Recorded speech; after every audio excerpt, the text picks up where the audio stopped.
আসসালামু আলাইকুম। ওয়ালাইকুম আসসালাম রহমতুল্লাহ বরকাত। আমি আমার আগের প্রশ্নটা নিয়েই বলছি। আ, আমি বলতে যাচ্ছি যে ধরেন একজন অলরেডি কারো প্রেমে পড়ে গিয়েছে। প্রথম দিকে সে হয়তো হিজাব পালন করতো না, সেজন্যই এই অবস্থা। কিন্তু পরে সে তার ভুল বুঝতে পারলো। আ, তখন যে প্রেমে পড়েছে তাকে এই ব্যাপারটা কিভাবে বোঝানো যায়? আপনি এখানে কি উপদেশ দেবেন যাতে দৃষ্টি সংযত থাকে আর হিজাব বজায় থাকে, যাতে করে সে নিজেকে নিয়ন্ত্রণে রাখতে পারে, যেমন দৃষ্টি সংযত রাখা ইত্যাদি? বোন প্রশ্ন করলেন যে একটা ছেলে বা মেয়ে, একজন টিনেজার, আপনার আগের প্রশ্ন, সে প্রেমে পড়েছে। এগুলোর কারণ কিছু অভ্যাস, তাকানো, অবাধ মেলামেশা করা। এখন সে বুঝতে পেরেছে, তাকে কি উপদেশ দেব যাতে সে বের হতে পারে। এখানে প্রশ্নটা হলো প্রেমে পড়া নিয়ে। কতটা প্রেমে পড়েছে সেটা গুরুত্বপূর্ণ। প্রথমে একটা সার্ভে করতে হবে সে কতখানি প্রেমে পড়েছে, তার প্রেমের গভীরতা কতখানি, ছেলেটা ইসলামিক শরিয়ার কোন লেভেলে পড়ছে অথবা সেই মেয়েটা। প্রথমে এই সার্ভেটা করব, তারপর আমি তাদের উপদেশ দেব। যদি এটা সামান্য মুগ্ধতা হয় যে সে হয়তো হিজাবের কিছুটা নিয়ম ভেঙেছে বা অবাধ মেলামেশা, একটু আধটু হ্যান্ডশেক আর বাইরে বের হয়, এমন হলে বোঝানো সহজ হবে। কিন্তু যদি এই প্রেমটা খুব তীব্র আকারের হয়, যে তার সাথে সম্পর্ক ছিল, এমন হলে ব্যাপারটা আলাদা। ঠিক, পবিত্র কোরআন বলছে সূরা নূরের 24 নম্বর অধ্যায়ে 3 নম্বর আয়াতে যে একজন ব্যভিচারিণীকে একজন ব্যভিচারী বা মুশরিক ছাড়া অন্য কেউ বিয়ে করে না। জানির জন্য জানিয়াত, আর জানিয়াত তার জন্য জানি। এর উপর নির্ভর করে উপদেশ বিভিন্ন রকম হতে পারে যে আচ্ছা মেয়েটা কে, অথবা মেয়েটা যে ছেলের প্রেমে পড়েছে সে ছেলেটা কে, কিভাবে তাদের মধ্যে এই সম্পর্ক হলো ইত্যাদি। তাহলে প্রেমের অবস্থা দেখে উপদেশ বদলাতে পারে।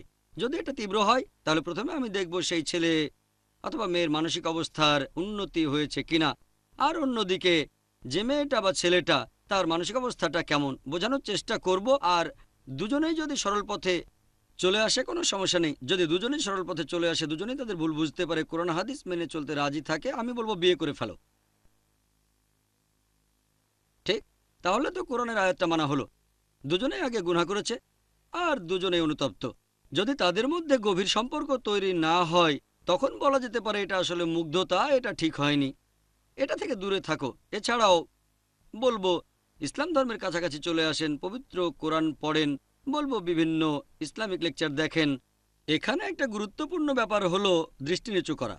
যখনই আপনার সামনে বিপরীত লিঙ্গের কেউ আসছে, সে হয়তো আপনার মাহরাম নয়, দৃষ্টি নিচু করবেন। এটা খুবই গুরুত্বপূর্ণ, এটা খুবই ইম্পর্ট্যান্ট। কারণ আপনি যদি দৃষ্টি নিচু করে বিপরীত লিঙ্গের সাথে কথা বলেন তাহলে মুগ্ধতা আসার সম্ভাবনাটা কম। কিন্তু যদি প্রত্যেকদিন দৃষ্টি নিচু করে আধ ঘন্টা করে কথা বলেন, সে ক্লাসমেট হলেও সমস্যা হয়ে যাবে।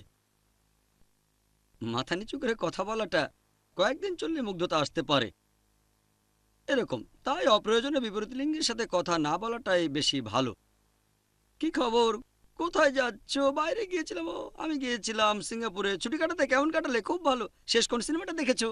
এরকম গল্প করতে পারেন। একটা মেয়ে করবে মেয়ে বন্ধুর সাথে, আর ছেলে করবে তার ছেলে বন্ধুর সাথে। ছেলে মেয়ে গল্প করার কোনো প্রয়োজনই নেই। তাহলে এরকম কাজ যেগুলো করার প্রয়োজন নেই সেগুলো না করাই ভালো। যেমন বিপরীত লিঙ্গের সাথে কথা বলা, যখন প্রয়োজন হবে কথা বলতেই হবে, কথা বলবেন, তবে দৃষ্টি নিচু থাকবে। হতে পারে অফিস আদালতে অথবা স্কুল কলেজে কথা বলার সময় দৃষ্টি নিচু থাকলে এই ধরনের সম্পর্কে জড়িয়ে পড়ার সম্ভাবনাটা কম থাকে। সবচেয়ে ভালো, যদি বয়স হয়ে থাকে তাড়াতাড়ি বিয়ে করে ফেলেন।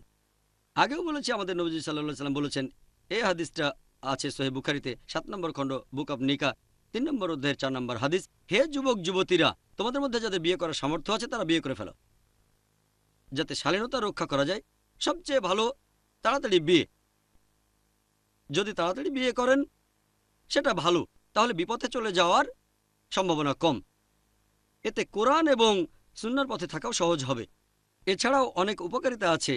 তাড়াতাড়ি বিয়ে করলে ভালো, তাই নিজের জন্য একজন জীবনসঙ্গী বেছে নেন আর খুব বেশি সময় নেবেন না। আমি তো একজন ভালো জীবনসঙ্গী খুঁজছি। আমার বয়স এখন 20, তারপর 21, 22, এভাবে 30 হয়ে যাবে। ততদিনে হয়তো অনেক প্রস্তাব ফিরিয়ে দিয়েছেন। 35 বা 40 বছর পর্যন্ত অপেক্ষা করে আপোস করতে বসবেন না। তাড়াতাড়ি হলে ভালো। কয়েক মাস বা কয়েক বছর পরে হয়তো দেখবেন মন মতো পাত্র খুঁজেই পাচ্ছেন না। এ ব্যাপারে তাড়াতাড়ি সিদ্ধান্ত নিতে হবে, বেশি দেরি করবেন না। তাহলে শেষের দিকে এমন অবস্থা হবে, তখন ভাববেন ও আগের ওই ছেলেটা 10 গুণ বেশি ভালো ছিল এই ছেলের চেয়ে। তাকে বাদ দিয়েছিলেন, ভেবেছিলেন সে ছেলে গুণবান না আপনার নিজের সংজ্ঞা অনুযায়ী। যাকে বিয়ে করলেন তার চেয়ে 10 গুণ ভালো, এরকমও হতে পারে। তাই সিদ্ধান্তটা আপনার। আর এই সিদ্ধান্তটা নেওয়া বেশ গুরুত্বপূর্ণ। সেজন্য আপনি পরামর্শ নিতে পারেন তার কাছে, যিনি বিশেষজ্ঞ অথবা যিনি অভিজ্ঞ, যিনি পথনির্দেশ দিতে পারেন। এটা বেশ গুরুত্বপূর্ণ। আশা করি উত্তরটা পেয়েছেন।